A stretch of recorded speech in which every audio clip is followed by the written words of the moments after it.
Nagsagawa ng memorial service ang House of Representatives para kay dating House Speaker Jose De Venecia Jr. Inilarawan si De Venecia bilang isang leader na mahirap pantayan ang kagalingan.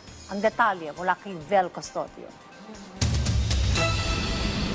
Nagbigay ng kanilang huling respeto ang mga leader ng pamahalaan kay yumaong dating House Speaker Jose De Venecia Jr., isang leader na inilarawang makabayan, mapagkumbaba at may pambihirang bisyon para sa bansa. Nagdao sa isang memorial service ang House of Representatives para sa yumaong dating speaker na pinangunahan ni Speaker Faustino Bogie III. During his years as presiding officer of the House, Tito Joe showed us what it means to wield the gavel with purpose. 5 ulit siyang nahalal bilang speaker, isang patunay ng kakayahan at kagalingan na mahirap pong tumbasan. Pumanaw si De Venecia noong February 10 sa edad na 89. Nagsilbi siyang speaker ng 5 termino at 7 beses sa kinatawan ng Pangasinan. Kilala bilang JDV at Speaker Joe. Naging mahalaga ang kanyang papel sa pagbuo ng Rainbow Coalition na nagbunsod sa pagpasa ng mahigit 200 batas pang-ekonomiya at panlipunan.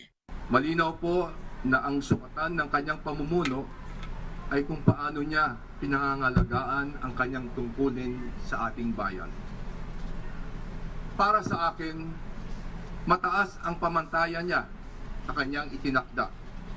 He raised our expectations of dignity in conduct, discipline in stewardship, and fidelity to the nation above all else.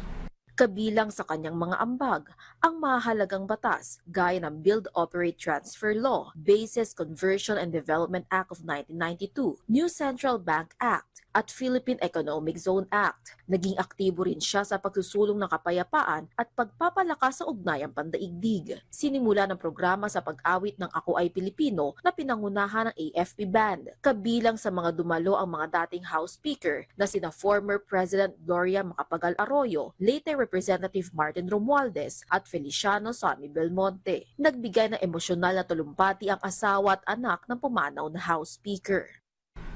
My dearest Joe, you have laid down your gable. You have finished your speeches and debates. You have fought the good fight. But your voice will continue to echo in these halls.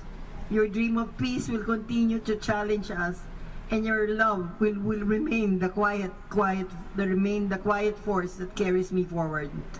The nation honors you. History will remember you, and I will love you always.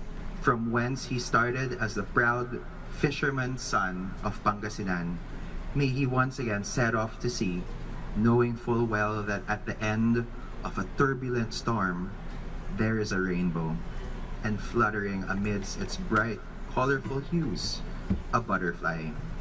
Casey, you're in charge now. We love you, JDV. Rest in power. You will be missed.